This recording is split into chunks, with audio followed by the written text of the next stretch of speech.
अलीमा खानम नाजरीन जहाँ जहाँ पब्लिक में जा रही है काफ़ी अच्छा उनको रिस्पांस मिल रहा है। उन्होंने 3 मुतालबात सामने रखे हैं। ये तीनों मुतालबात बड़े इंपॉर्टेंट हैं। उन्होंने कहा जी जो हम तहरीक चलाने जा रहे हैं और हमने पार्टी से भी कहा है कि आप प्लानिंग करें और तैयारी पकड़ें, हम तैयार हैं, लोग निकलने के लिए तैयार हैं। हमारा पहला मुतालबा ये है कि इमरान खान का अस्पताल में इलाज करवाया जाए।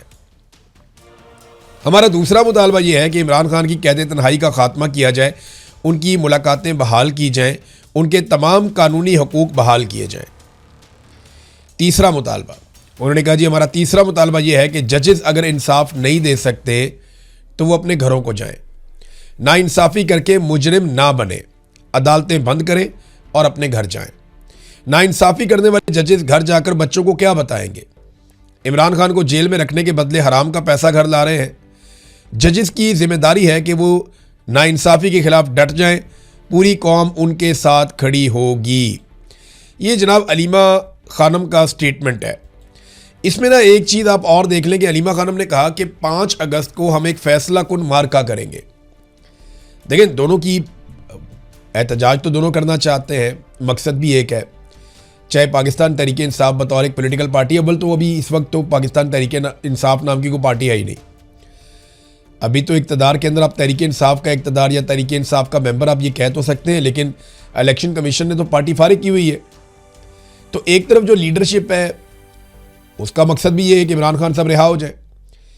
जो इमरान खान की बहनें हैं या अलीमा खानम है या पब्लिक के साथ जो उनका एक रिलेशन बना है पिछले चंद दिनों में हमने देखा, उसका मतलब भी यही है कि इमरान खान साहब रिहा हो जाए।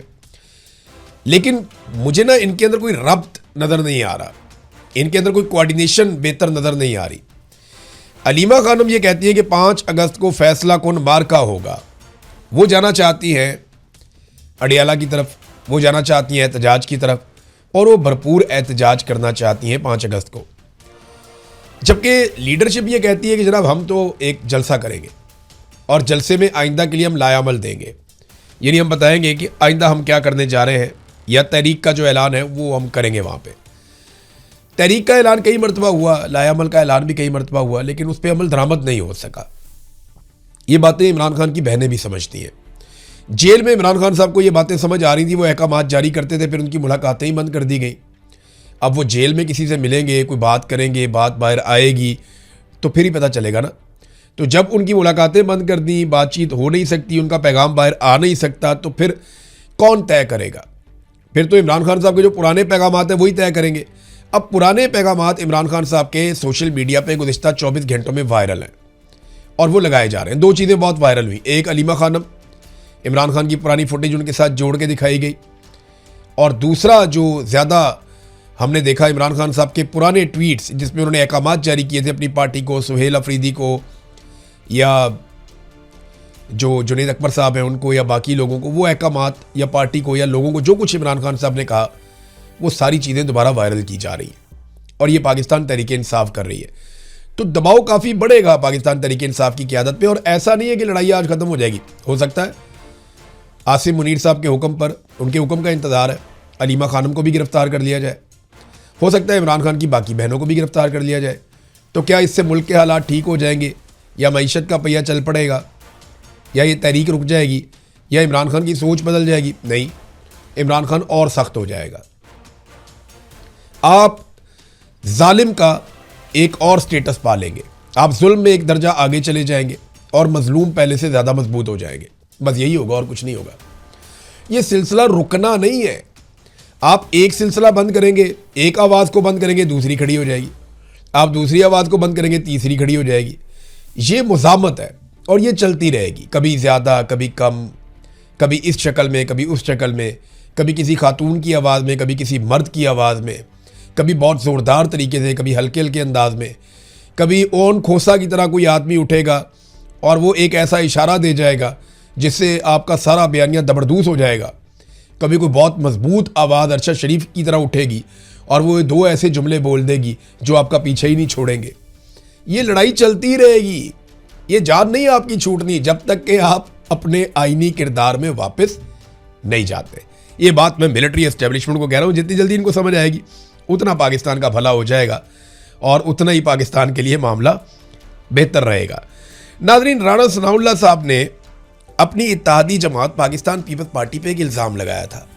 उन्होंने कहा जी ये लगभग 3,000 अरब रुपया ये लूट के गल्फ ममालिक में ले गए। पीपल्स पार्टी पे उन्होंने इल्ज़ाम लगाया। तो हमारे एक जर्नलिस्ट हैं दोस्त शहजाद इकबाल साहब, उन्होंने सवाल कर लिया राणा सनाउल्लाह साहब से। उन्होंने पूछा जनाब कि आपने कहा था कि 3,000 अरब ये ले गए लूट के, तो इसकी तफसीलात क्या है? राणा साहब नाराज़ हो गए। उन्होंने कहा जी आपको यकीन नहीं पहुंचता सवाल करने का, यानी हम जिस पे मर्जी इल्ज़ाम लगाएं आप सवाल भी नहीं कर सकते। देखिए, पब्लिक का पैसा चोरी हुआ ना, 3,000 अरब जो चोरी होकर गया वो राणा सनाउल्लाह की जेब से या नवाज शरीफ की जेब से तो नहीं गया। जो वो कहते हैं जी हमारा पैसा गया, आपको क्या लगे, नहीं, ये कौम का पैसा चोरी होकर गया। और जो मीडिया काम करता है वो लोग देखते हैं ना, उसको सुनते हैं। तो मीडिया ने तो वो खबर पे काम करना है। जब 3,000 अरब चला गया तो मीडिया तो पूछेगा जनाब आप कह रहे हैं चला गया, कहाँ चला गया, कौन ले गया और कैसे वापस आएगा, ये सवाल तो मीडिया को करने हैं। तो राणा साहब कहते हैं नहीं जी इससे PMLN और पीपल्स पार्टी की लड़ाई हो जाएगी, यानी इससे बदएतमादी, यानी आप पीठ पीछे एक दूसरे को जो मर्जी स्टेटमेंट देते रहे, आपके स्टेटमेंट के ऊपर आपसे सवाल भी ना किया जाए। मुझे एक वाकया याद आ गया, ये राणा सनाउल्लाह की ना पुरानी आदत है, मैं बताता हूँ कैसे। ये बात है उस वक्त की जब शहबाज शरीफ पहली मरतबा वापस आने के बाद वज़ीर आला बना पंजाब का और पीपल्स पार्टी की हुकूमत हुआ करती थी। पंजाब में यंग डॉक्टर्स ने एहतजाज शुरू कर दिया।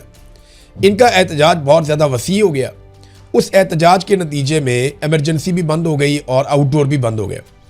कुछ मरीज़ों का इंतकाल हो गया। हुकूमत ने डॉक्टरों के ऊपर पर्चे देना शुरू कर दिए कि जो मरीज़ मरे हैं इसके लिए ज़िम्मेदार डॉक्टर्स हैं। फिर कुछ दिन गुजरे, डॉक्टरों की और हुकूमत की सुलह हो गई। जब ये डॉक्टर और हुकूमत इकट्ठे बैठे हुए थे तो हम मीडिया वालों ने वहाँ पे सवाल पूछा कि जनाब जो मरीज़ मर गए थे आप लोगों की लड़ाई में, अब उसके लिए ज़िम्मेदार कौन है? तो राणा सनाउल्लाह ने, मुझे अच्छी तरह याद है, उस वक्त कहा था उसके लिए ज़िम्मेदार मीडिया है। तो मीडिया वाले सर पकड़ के बैठ गए, जनाब हम कहाँ से आगे ज़िम्मेदार? कहते जी क्योंकि आप खबरें दे रहे थे लोग मर रहे थे, तो आपने बताया लोग मर रहे थे, आप ज़िम्मेदार हैं उसके लिए। तो राणा सनाउल्लाह साहब गोलमोल जवाब दे के निकल लिए।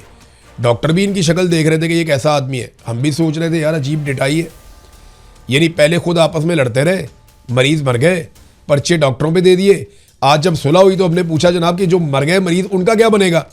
तो उस पर हमें जवाब क्या दिया कि जनाब उसके लिए ज़िम्मेदार मीडिया है, ना डॉक्टर ज़िम्मेदार है ना हुकूमत ज़िम्मेदार है, क्योंकि हमारी हो गई है सुलह। तो ये पुराना वारदात का तरीका है। मोहसिन नकवी ने भी कहा था ना कि लगभग 100 अरब डॉलर पाकिस्तानियों का लूट कर पहुंचा दिया गया है पाकिस्तान से बाहर, दुबई में चला गया, बाकी अरब ममालिक में चला गया। 100 अरब डॉलर। आसिम मुनीर साहब कह रहे थे पैसा लेकर पाकिस्तान आऊँगा, अभी अमेरिका से 10 अरब डॉलर मांगते हैं। 100 अरब डॉलर पाकिस्तान से निकल गया 3 साल में, और कोई पुरसाने हाल नहीं है, कोई पूछने वाला नहीं है कि पैसा गया कहाँ पे और वापस कैसे आएगा।